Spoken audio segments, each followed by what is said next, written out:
آقاس بچه ها اومدم بهتون یه خبر برسونم که ما این چالشی که قرار پارکور بریم ما انجام دادیم. الان عکسش هم میاد رو صفحه.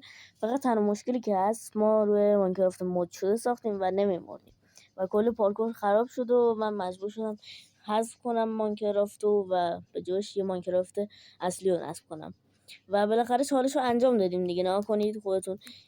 ولی خب اینجا کامل بود. من الان داشتم پیداش میکردم، فقط این عکس رو پیدا کردم. یادم بود که ازش عکس بگیرم که مثلا یادم باشه اینو خودم ساختم، کلا دلیلی نشه که چیز بشه. اینو عکسش رو نگه داشتم، نها کنید خودتون.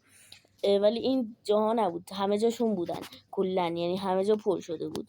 من اینجاها وسط لاوا گذاشته بودم، آخرش هم یه دونه بیکن کلا دایمندی و این چیزا گذاشته بودم. ولی این چالش رو انجام دادیم. چالش بعدی توی شورت ویدیوهای بعدیه. ولی این دفعه قول میدم که حواسمو جمع کنم توی ماینکرافت دیگه این نسازمش.